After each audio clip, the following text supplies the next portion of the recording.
Good morning, friends. Welcome back to Astrology Today and Tarot. My name is Mel Rose. Today is Friday, May 5, 2023, and it is the day of lunar Beltane. So this week we've had the week of Beltane. Basically, on the 1st of May, we had solar Beltane. That's where the sun meets its midpoint from spring equinox to summer solstice. If anybody needs to hear this, we are halfway to Halloween, so yay, right? The sun is in Taurus, and this is a time when our outer lives, our social, civic, and work lives start to revolve around how we can work to obtain the things that help us feel supported and secure and comfortable so that we can continue to do the work that we like to do. The moon today is going to be full in Scorpio, okay, with a lunar eclipse. So we're going to talk a little bit about that. But first, I want to get to the card that sits on the side of the page. The card that currently sits on the side of the page is the Six of Pentacles, and it's here because it corresponds in astrology with the second 10 days, or the second decan, of the sun's transit here in the land of Taurus, right? So Taurus is an earth sign, and pentacles or coins in tarot are earth element symbolism. That has to do with what you have in terms of physical resources and what you're willing to do with it to create a sense of comfort, stability, and security in your life, right? So that starts with your body. Your body is a physical resource. Your family is a physical resource, right? The work you're willing to do is a physical resource. So, what you're willing to do, you're willing to work. You might be willing to spend money. You might be willing to invest time or expertise in a situation. Those are all things that have value and that can turn into material resources for you so that you have that, so that you can get those things, that stuff and things that makes you feel supported, secure, and comfortable and able to continue doing the work you like to do, right? So here we have the Six of Pentacles, and the Six of Pentacles is, really points to a time, really points to the word generosity, right? Really points to a time when in one person's life, at least, when they have come to a place where they are financially well off, right?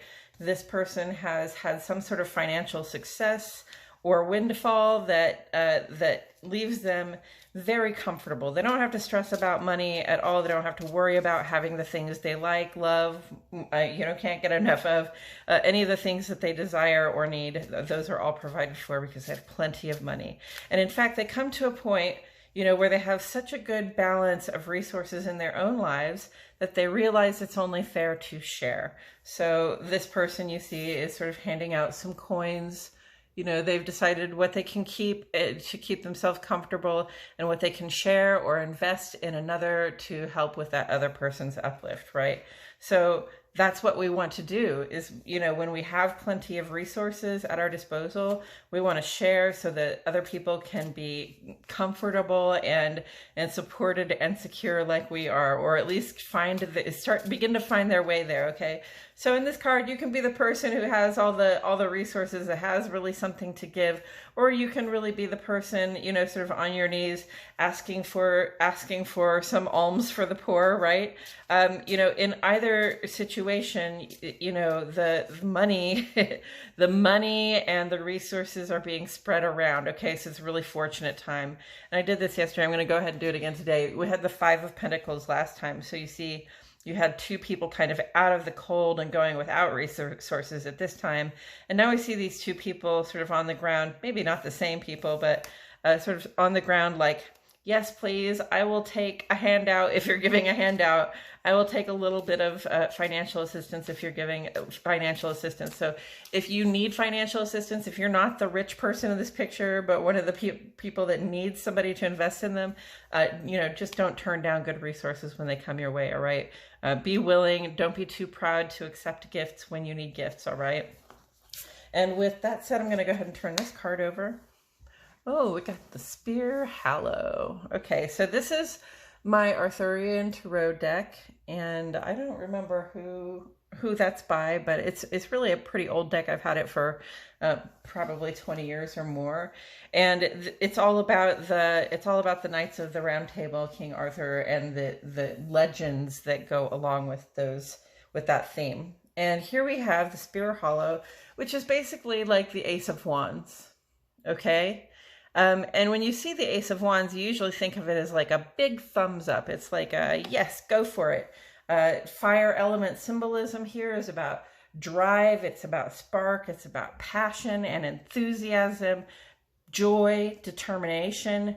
When fire, again, when fire like Mars is in a thwarted or imbalanced position, it can be more angry, entitled, aggressive, you know, more self-centered, right? So, but here we have it in an upright position, and this really just represents that drive and that energy, the enthusiasm and passion that it takes to make an inspired, fresh start on something, right? So where do we see this on the page? I might have been talking about that Mars on the other episode. It all kind of runs together for me. So what I see on the page right now is definitely, it's interesting. This line of the spear is almost, I could just line it up with that line of the opposition of Mars to Pluto. And Mars is in Cancer and Pluto is in Aquarius. So it's not an exact opposition, and it's also, you know, neither of them is in a fire sign. However, Jupiter is over here in Aries, which is a fire sign, and it is having a conversation with both of those. Okay, so let's talk about the Mars opposition to Pluto right now. This is all very one mood for Friday. Like all of these things kind of go together. It's not sort of a mishmash of feelings and ideas. It's very much a personal time of self-discovery. It's a time to, you know, allow our shadows to be illuminated. It's a time to sort of feel our old hurts, open ourselves up to healing, to intuitively knowing what it is that we need to move forward from an old problem of some kind, right? And so, you know, that's the full moon in Scorpio. It's also the lunar eclipse. We are, you know, we are allowing with the returning of the light with the lunar eclipse for something that we have discovered or reflected on or felt strongly about to come to an end, okay? So that we can embrace ourselves in healing and light and you know, move into embody our transformations. And why are we embodying our transformations right now? Well, because Pluto is retrograde. So Pluto is direct 6 months out of the year, retrograde 6 months out of the year. Pluto will be retrograde this year until about October 11th, I think, is the day it goes direct. So Pluto brings us through those high highs and low lows of emotions and experiences where we are eventually transformed, where we are eventually deeply and totally changed by those experiences.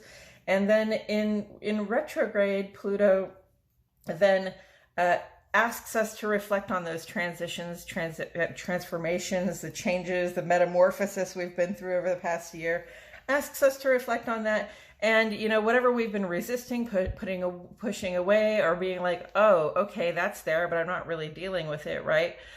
This is the time when we want to actually try to integrate those shifts and changes. We want to embody them. We want to make them a part of ourselves. We want to accept them and embrace them, okay? So that, you know, embrace the self-discovery and the profound realization, embrace the deeply intuitive knowing, embrace the strong feelings that you're having, have your shadows illuminated in this full moon.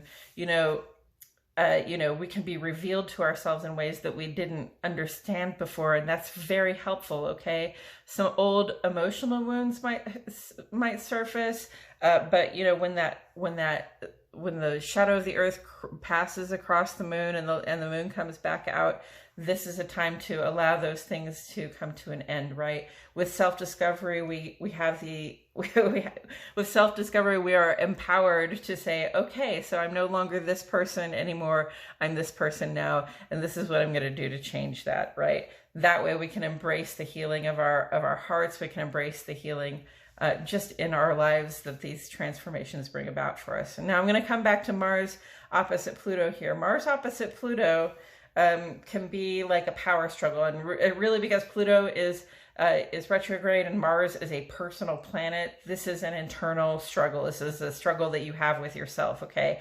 You may, on one hand, feel really restless and assertive and compelled even to make something happen no matter what, right? To go to an extreme to meet some goal you've been trying to meet, right? Or to get started on something you've been trying to get started on. And it seems like, you know, maybe you're getting stopped or maybe you're getting slowed down. You never can quite get to it. And it feels really frustrating, right? But right now, in opposition to Pluto, this is a potential for conflict with our ability to you know, embrace our healing and embrace our transformation at this time, okay? We can't be out trying to assert ourselves in the world and start new things and create things and make things happen, like force things to happen, when, you know, what we're really supposed to be doing is sort of sitting back and contemplating and getting a little bit of rest while we try to integrate the changes that we've been through, okay? This is a very necessary part of our process so that we can make progress in the future. So that's what the power struggle is about, is like, I want to get going. I want to make this happen. I want things to just unfold the way they're supposed to unfold, the way I ideally see them unfolding. But really what I need to do right now is to, again, you know, indulge in some self-discovery and some maybe journaling, meditation, those kinds of things that help us understand ourselves better and embrace the transitions that we've been through. So that's the point of tension there. That's the spear hollow, right? Mars is the spear. Mars is the warrior, right? It's really about conquest. It's really about making progress at pretty much any cost. And the great news about that is that Jupiter is sitting over here in Aries. Jupiter in Aries says, when you take action from an optimistic mind frame on the things that make you feel like you are growing and expanding as a human being, then you will have good fortune, right? It says, you know, basically that higher education you want, if you want to do more travel, you want to have a broader experience in general, you want to do business, you want to make more money, right? Jupiter wants all of those things for you. And if you can have a good attitude, and while in Aries, sort of an innocent approach, sort of a fool's approach, right? If you can go in that with a positive, open attitude, then you can probably have good fortune and make progress on the thing that you want, okay? But it's that optimistic frame of mind that Jupiter wants from us, okay? Jupiter is all optimism all the time. It's called the greater benefic for a reason. It makes even bad situations feel good, right? It makes even hard situations better, okay? And this is a hard situation, this personal inner struggle that we might be having with ourselves about, you know, do I have time to sit and reflect and you know, engage in this process of transformation for myself, or do I really just need to keep working and keep pushing to try to make something happen that probably isn't happening very easily right now, because Mars is not at its best in Cancer. It's kind of scuttling sideways rather than moving direct, right? So this is a frustrating time for especially Mars influenced people. If you are an Aries or a Scorpio, you might be trying to make progress on something that, you know, it just doesn't seem that you can get directly to it. And, you know, and now we know that we have this period of time when that's just not really appropriate to be trying to push. At this time, it's really more appropriate to try to be open and self-reflective, allow those shadows within to be illuminated by the full moon and by the eclipse, and, you know, indulge in some healing and some embodiment of your transformation, right? And again, do that with an optimistic frame of mind, all right? And Jupiter says, if you lean into those transitions, if you lean into these changes, if you lean into this healing, this reflection, this meditation, this, you know, this embodiment of the transitions that you've been through, then if you lean into it with a positive attitude, like, yes, we're transforming today, we're going through metamorphosis, I'm going to discover things about myself, this is going to be great, even if it hurts a little bit, I'm going to get some healing. If you have that optimistic attitude, good things will happen for you, okay? So this can be a really heavy feeling, kind of emotional day. There can be a lot of intuitive hits coming in if you deal in intuition very much. And that can be, that can be a lot of self-realization, or a lot of just realization in general about things you hadn't thought of for a while, or that you've been sort of not allowing yourself to discover, or not really noticing, because your mind has been on other things, right? So now is the time to notice those things that, we've been sort of pushing down or putting off, trying to deal with for ourselves. And when I put this together with the Six of Coins, I see in this that Jupiter theme, okay? That the Six of Coins, because Jupiter is a giver, and as long as you are optimistic and willing to show up and do the work, willing to make yourself available for this moment of good fortune where this manna might just fall into your hands, right? If you want to get to this point, I'm gonna sneeze.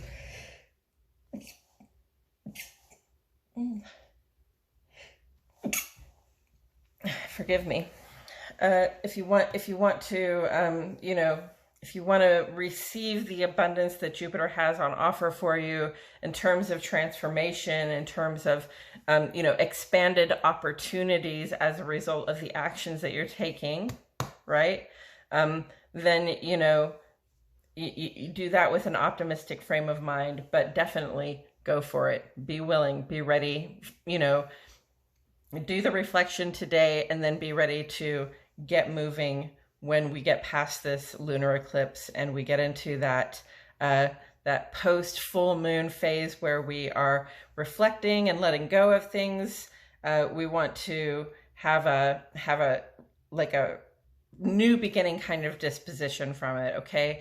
This is a new beginning, in that we have come to this culmination point. We have, achieved the things that we want to achieve. We have hopefully done the reflection we're being asked to do, right? And learned from it and gotten some healing out of it. And then when we get past the full moon and we start getting into that waning gibbous moon, that's going to be our time to really get fired up about the thing that always comes up for me with the Ace of Wands is take the baton and run with it, right? So that's the idea, is that once we've come to this culmination, there will be things that we are ready to release, ready to let go of. We're going to come into it healed, a little bit lighter, and then we're going to be starting to think about how assertively we can, lighten up the rest of our lives, lighten our load, let go of things so that we can make another good start with the new moon. Okay, I think that's all I have to say about it today, friends. Thank you so much for joining me. I truly appreciate your presence here, and I will see you in the next video.